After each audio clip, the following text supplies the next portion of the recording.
Excellent. Thank you very much, Madam Chair. Thank you. Mr. Naqvi. Thank you very much, Chair, and I'll be directing my questions through you to Councillor McKenney. Councillor McKenney and I have the privilege of both serving Somerset Ward, which is part of Ottawa Centre riding, and so it's always a great pleasure to work with them.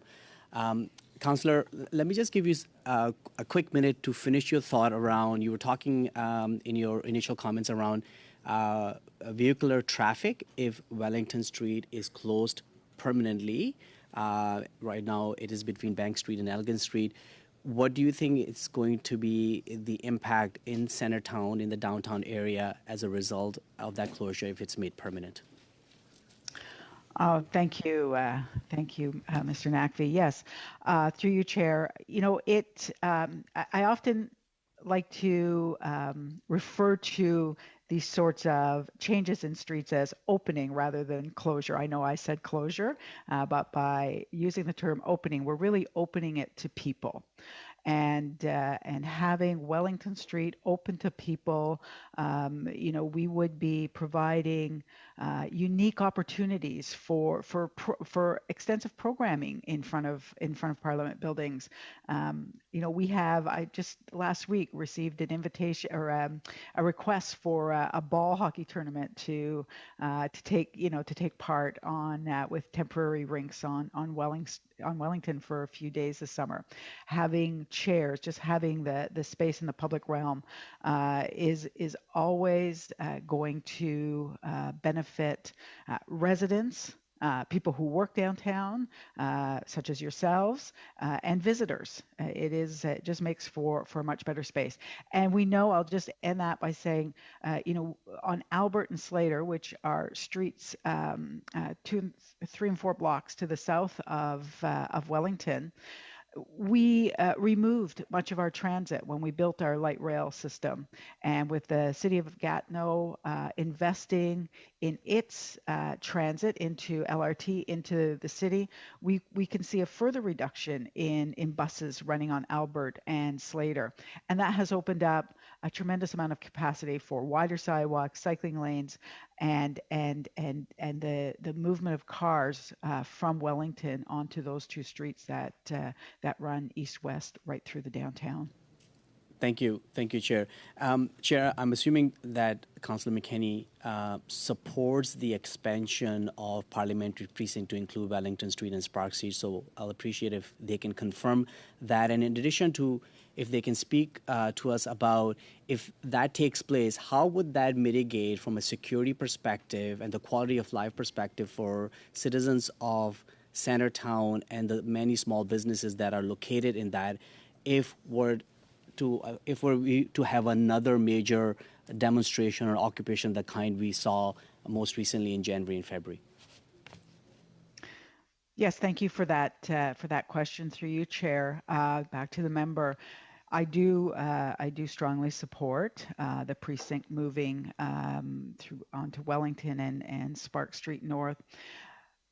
Again, when we saw in January and February that a local police force could not do both. It could not be present through a major conflict on the Hill as on Wellington. It wasn't on the Hill. It wasn't on your grounds, but it was on Wellington Street.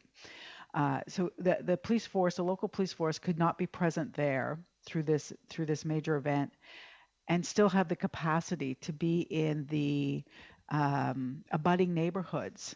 And they do abut. City of Ottawa is unique that way, and I think it's a good thing that our Parliament and our residential neighborhoods function together.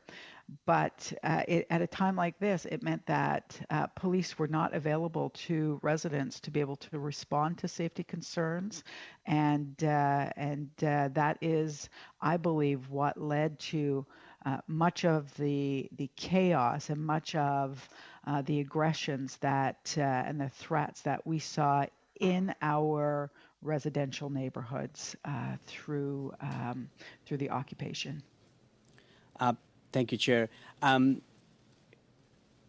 Councillor, through you, Chair, was talking about the impact of the occupation on the residents and the businesses of the downtown core. It was chaotic. It was violent at times that really impacted so many of our residents, and some of them are still recovering from that occupation.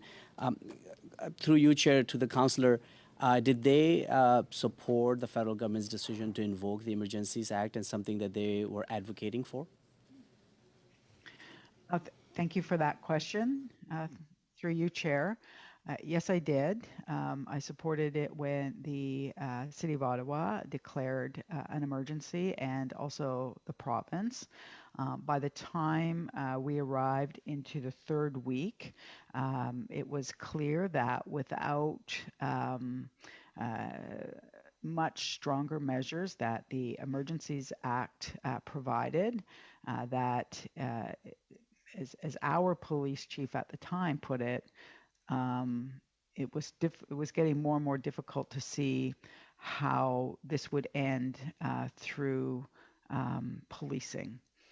And that was frightening. It was a frightening thing for people to hear, people who had lived through, at that point, weeks of threats to themselves, to their security. So by that point, yes, I did believe that we needed the Emergencies Act. I would say that, had we had in place what we're looking at today, where the federal government responded to the area that that could be part of the parliamentary precinct, including Wellington and south to Spark Street North, it would have certainly mitigated much of the chaos, I believe, early on, and perhaps then we would not have needed the Emergencies Act. Thank you so much for that exchange.